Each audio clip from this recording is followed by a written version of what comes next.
ठीक है, स्टार्ट करते हैं। अब हम पढ़ने वाले हैं इलेक्ट्रॉनिक क्रेडिट लेजर। आपको लॉजिक समझाता हूँ कि होता क्या है। ये मान लेते हैं ये एक आपका क्रेडिटर है। आपने क्रेडिटर के पास से गुड्स परचेज किए हैं 100 रुपीज़ के प्लस 18% जीएसटी, जो कि होता है 118 रुपीज़। आपने 118 रुपये आपके क्रेडिटर को पैसा दिया होगा। मान लेते हैं आप हो XYZ। आपने ये जो 100 रुपये का सामान है, इस सामान को आपने बेचा 150 रुपये में प्लस 18% जीएसटी आपने कस्टमर को चार्ज किया होगा, जो कि होता है 27 रुपीज़। और 177 रुपीज़ इतना पैसा आपने कस्टमर के पास से कलेक्ट किया। अभी जो गवर्नमेंट है, गवर्नमेंट आपको बोलती है कि आपने जो कस्टमर के पास से पैसा कलेक्ट किया है जीएसटी का, जो कि होता है 27 रुपीज़, ये पैसा आप हमको दे दो। लेकिन आप बोलते हो 27 रुपीज़ क्यों? मैंने इसमें से ऑलरेडी 18 रुपीज़ तो आपको दे दिया है, तो 27 minus 18 is equal to 9 rupees मैं एडिशनल आपको दे दूंगा। अब जो 18 रुपीज़ जो आपने ऑलरेडी पे किया है सप्लायर को, इतने रुपए का आपको क्रेडिट मिल जाता है। तो ऐसे दिखा जाता है आपकी आउटवर्ड की लाइबिलिटी थी टोटल 27 रुपीज़ की, जिसमें से आपको आईटीसी मिलता है ये 18 रुपीज़ का, क्योंकि आप ये ऑलरेडी पे कर चुके हो। जो एडिशनल 9 रुपये है, इतनी आपकी कैश की लाइबिलिटी होती है, जो आप GSTR 3B के थ्रू पे कर देते हो, ये 9 रुपीज़ की लाइबिलिटी। तो जो 18 रुपीज़ का जो पैसा है, जो आपने ऑलरेडी जिसका आपको क्रेडिट मिलने वाला है, ये आपके इलेक्ट्रॉनिक क्रेडिट लेजर में जाता है। अब हम देखते हैं ये प्रोसेस किस तरह होता है।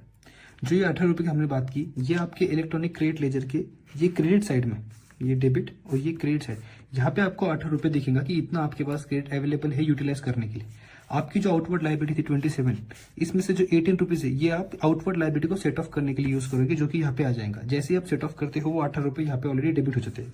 इस तरह आपका बैलेंस यहाँ का जीरो हो जाता है। ये है इलेक्ट्रॉनिक क्रेडिट लेजर। आप समझते हैं, ये जो मैंने सामान खरीदा था 100 रुपये का, हो सकता है 100 में से 100 का मैं बाइफिकेशन दे देता हूँ। 100 है 20 rupees, 20 rupees, 20 rupees, 20 rupees, 20 rupees, ऐसा आपने गुड्स खरीदा।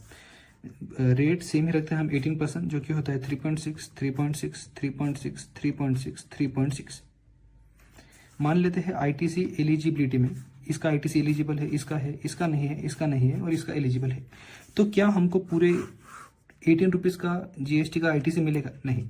ये जो इलेक्ट्रॉनिक क्रेडिट लेजर है, ये आप जब GSTR 3B फाइल करते हो, उसके बाद ये यहाँ पे जाके क्रेडिट होता है, और 3B भरने के बाद जब सेट ऑफ करते हो, तो यहाँ पे आके वो डेबिट होता है। इसलिए जब आप GSTR 3B फाइल करोगे, तो वो टाइम पे आप सिर्फ 3.6, ये वाला 3.6 और ये वाला 3.6 इज इक्वल टू 10.8, इतना ही आप आईटीसी के लिए एलिजिबल होगे। तो जब आपने 3B भरा होगा, उसके बाद आपके इलेक्ट्रॉनिक क्रेडिट लेजर में 18 रुपीज़ नहीं आएंगे, 10.8 रुपीज़ आएंगे, और इतना ही पैसा आप आउटवर्ड लाइबिलिटी को सेट ऑफ करने के लिए यूज कर सकते हो। इसलिए डेबिट भी वो सिर्फ 10.8 रुपीज़ से ही होगा।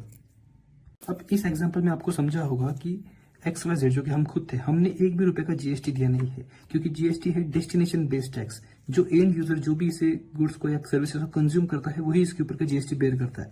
इस एग्जाम्पल में हमने जरूर परचेज किया था, बट जो हमने आगे इसी गुड्स को ट्रांसफर सेल किया था कस्टमर को, तो customer is the end user, इसलिए इसके ऊपर जितना भी जीएसटी का बर्डन है, वो कस्टमर खुद बेयर करता है।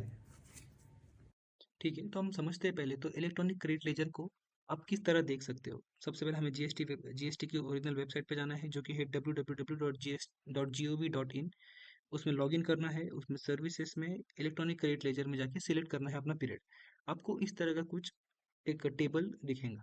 ओपनिंग बैलेंस का मतलब क्या होता है? अगर पिछले मंथ का आपके पास ऑलरेडी कोई एडिशनल बैलेंस रहा होगा, जो आपने यूटिलाइज नहीं किया है आउटवर्ड लाइबिलिटी को सेट ऑफ करने के लिए, तो वो आपको बैलेंस यहाँ पे दिखता है। अब आपको दिखेगा यहाँ पे क्रेडिट एंड डेबिट।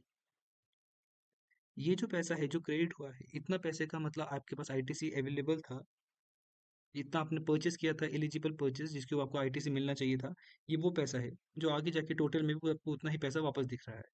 डेबिट मतलब इतना आपने आपकी लाइबिलिटी ऑफसेट की है फ्रॉम आईटीसी, तो ये टोटल में से इतने अमाउंट माइनस करने के बाद ये इतना आपके पास बैलेंस बचेगा।